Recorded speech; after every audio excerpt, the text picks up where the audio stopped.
अस्सलाम वालेकुम दोस्तों, जय हिंद दोस्तों। आज ये वीडियो मैं बना रहा हूँ और जंगल में आके बना रहा हूँ। तो वीडियो का मेन मकसद आप लोगों को एक मोटिवेट करना है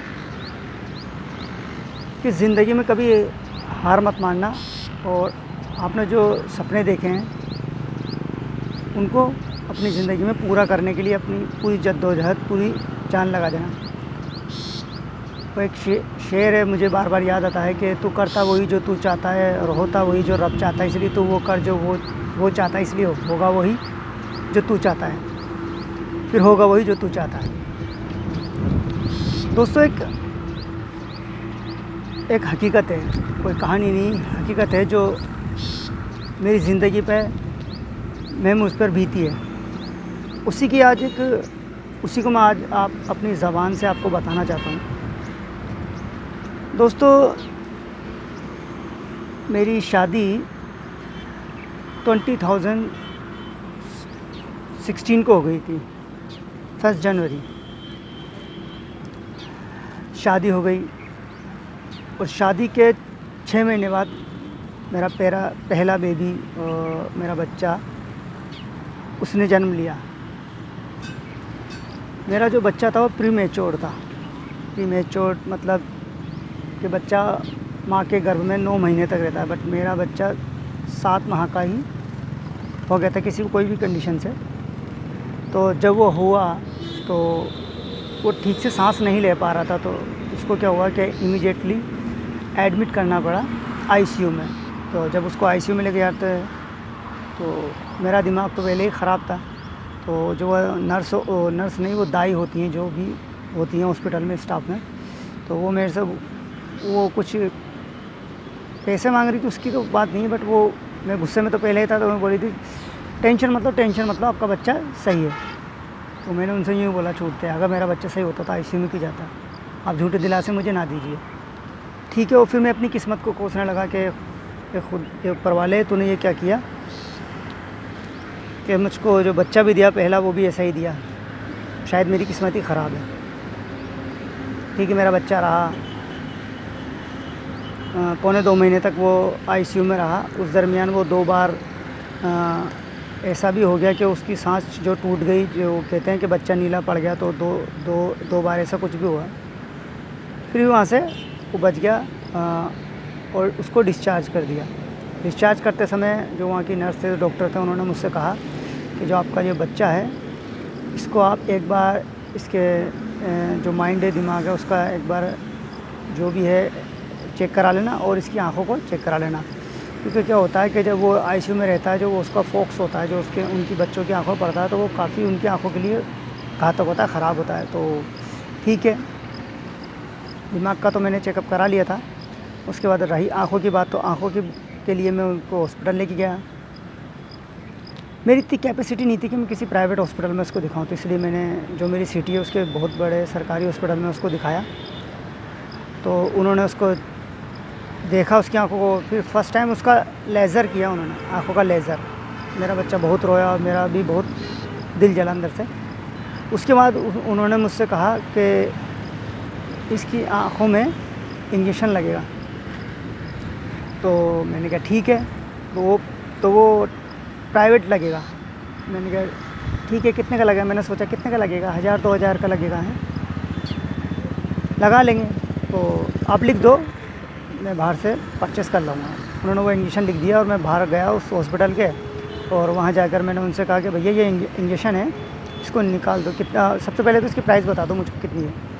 तो उन्होंने मुझे प्राइस बताई, मैं तो वही 1-2 हज़ार का, ज़्यादा 5,000 का। तो उन्होंने मुझे जो प्राइस बताई वो 71,000 यानी 71,000 का वो एक इंजेक्शन था, एक आँख के लिए। मुझे ये पता था एक आँख के लिए। मेरे पैरों से ज़मीन खिसक गई दोस्तों। जिस आदमी की जेब के अंदर 71 रुपये ना, 71 रुपये तो बहुत दूर की बात, मेरे जेब में 1 रुपया भी नहीं था, वो आदमी 71,000 का इंजेक्शन कैसे लगा लेगा? अच्छे कपड़े पहनने से कोई ये मत सोच लेना कि वो बहुत पैसे वाला है। अभी कंडीशन ऐसी होती है कि तो मैं बहुत टूट गया। घर पे जाके मैंने मम्मी को बताया, तो मम्मी की कि मैं मेरा जो भी है सब कुछ बेच के मेरे पोते के लिए लगा दूँगी। उसके बाद फिर मैंने सोचा एक बार बच्चों का जो सरकारी हॉस्पिटल है यहाँ पर, तो उसमें एक बार मैं इसको यहाँ दिखा लेता हूँ। मैं वहाँ गया, मैंने वहाँ दिखाया तो भी वही एक इंजेक्शन में टूटा हताश सा इधर उधर घूम रहा। फिर मैं वहाँ पे बीपीएल काउंटर होता, वहाँ गया, मैंने वहाँ पूछा थोड़ा बहुत कम का हो। वहाँ गया, वहाँ दिखाया, तो उन्होंने बोला कि भाई ये तो बाहर से मिलेगा आपको और ये इतने का आएगा, 71,000 रुपये का आएगा। मैं बहुत ज़्यादा टूट गया। उसके बाद फिर वो जो बीपीएल काउंटर पे था, उन्होंने मेरे शक्ल को देखा, मेरी तरफ देखा। उन्होंने मुझे कहा क्या हुआ भाई? मैंने बोला यार ऐसी बात है। तो उन्होंने बोला आपका बच्चा कितने साल का है? मैंने बोला मेरा बच्चा 2 महीने का है।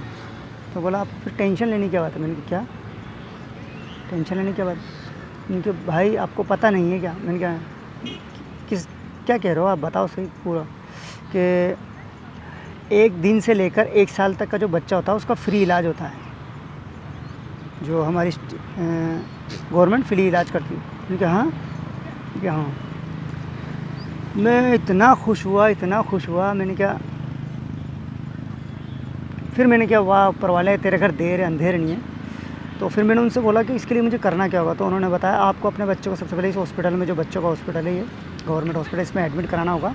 और जो यहाँ के अध्यक्ष हैं, पहले आप इनको एडमिट कराओ, फिर उसके बाद यहाँ के अध्यक्ष जो हैं वो साइन करेंगे, फिर जहाँ के जो HOD हैं वो साइन करेंगे। मैंने कहा वो मैं सब कर लूँगा, मेहनत तो कर लूँगा, बाकी ऊपर वाले का। तो फिर मैं गया, मैंने जैसे तैसे सबसे पहले तो कुछ बताया नहीं, अपने बच्चों को एडमिट कराया। उसके बाद फिर मैंने बोला कि वहाँ से मैं गया कि मैंने आँखों का चेकअप कराना है। उस हॉस्पिटल से लेके डिस्चार्ज नहीं कराया मैंने, वहाँ से लेके एडमिट हो चुका था बच्चा। फिर मैं वहाँ से लेके वहाँ गया हॉस्पिटल लगाया, तो फिर उन्होंने वही इंजेक्शन लिखा। फिर मैं उस इंजेक्शन को वो जो उन्होंने लिखा था उस स्लिप्स को लेकर मैं उनके पास पहुँचा, जो वहाँ के जिस वार्ड में मेरा बच्चा था। तो उन्होंने बोला उन्होंने देखा ये तो बहुत महंगा है। फिर उन्होंने हमको एक लेटर दिया और उन्होंने कहा यहाँ के जो HOD हैं उनसे और यहाँ के जो अध्यक्ष हैं उनसे आप साइन करा लो। मैं उनके पास गया, लाइन में खड़ा रहा, फिर उनको अपनी सब सुनाई। फिर उन्होंने उस पर साइन किए अध्यक्ष साहब ने। उसके बाद फिर मैंने HOD जी से जो उस वार्ड के HOD थे उनसे साइन कराया। उसको साइन करा के फिर मैं वहीं अवेलेबल हो गया वो। फिर उन्होंने मुझको वो इंजेक्शन दिया, फिर मैं लेकर वहाँ खुशी गया। फिर मैंने उस आँखों वाले हॉस्पिटल में उस मेरे बच्चे की इंजेक्शन लगाया। उसके बाद मैं तो ये सोच रहा था कि एक इंजेक्शन है। फिर उन्होंने दूसरी आँख चेक करके दोबारा यही बताया कि आपको एक और इंजेक्शन अवेलेबल करना पड़ेगा। फिर मैं दोबारा वहाँ गया, तो उन्होंने बोला कि ये इंजेक्शन बड़ा कॉस्टली होता है और हॉस्पिटल पे बहुत फ़र्क पड़ता है। फिर भी उन्होंने वो दूसरा भी वो ऊपर वाले को जो करना होता है वो तो करता ही है, क्योंकि हेल्प तो मैं समझ चुका, तो ऊपर वाले करता है कि इससे पहले उसने किया दोबारा भी करेगा। फिर उन्होंने वो इंजेक्शन लिख दिया। फिर दोबारा से मैं गया और मैंने वो इंजेक्शन अपने बच्चे की आँखों में लगाया। तब मुझे एहसास हुआ कि हे ऊपर वाले, हे खुदा, जो करता है वो तू ही करता है, तेरे अलावा कोई नहीं करता। इस बच्चे को मैं मेरी ज़िंदगी में नहीं पाल रहा, इसको जो कुछ तूने दिया है वो तूने दिया है। हम जिस रास्ते पे चलते हैं वो तू चलाता है। हमारे साथ जो होता है वो तेरी मर्ज़ी से होता है, तेरी मर्ज़ी के बगैर पत्ता भी नहीं हिलता। तो दोस्तों, ये वीडियो बनाने का मेरा मकसद ये था कि आप अपनी ज़िंदगी में देखो, आपके माइंड में आप कुछ भी करना चाहते हो ना, आपके माइंड में आप सपोज़ करो एक्टिंग फील्ड में आए हो, आप कैसा है, आपके माँ बाप ने कहा, आपके दोस्तों ने कहा, नहीं, आपके माइंड में आया और फिर आपके दिल में ये चाहत बनी। और आपके माइंड में किसने डाला? उस ऊपर वाला ने डाला।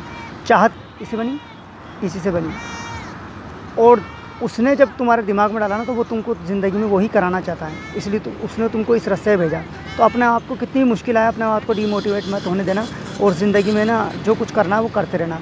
तो आज का दोस्तों जो वीडियो था वो इसीलिए था कि आपको ज़िंदगी में जो करना है ना, आप उसे करो। और आप जब करोगे ना, तो वो कहते हैं ना, किसी चीज़ को पूरी शिद्दत से चाहो तो पूरी कायनात तुम्हें उससे मिलाने पर लग जाती है। तो आपकी हर ख्वाहिश पूरी होगी अगर आपने पूरी शिद्दत से चाहा। तो ये वीडियो आज तक का इसीलिए। और नेक्स्ट दोबारा कोई दोस्तों आप जानते हैं कि मैं एक्टिंग से रिलेटेड वीडियो बनाता हूँ और एक्टिंग के रिगार्डिंग ही मैं बताता हूँ। तो मैंने सोचा थोड़ी मोटिवेशन की वीडियो बना लें, तो ये वीडियो थी। तो नेक्स्ट वीडियो में नेक्स्ट किसी टॉपिक पे मिलूँगा आपसे। तब तक के लिए खुदा हाफ़िज़। जय हिंद दोस्तों।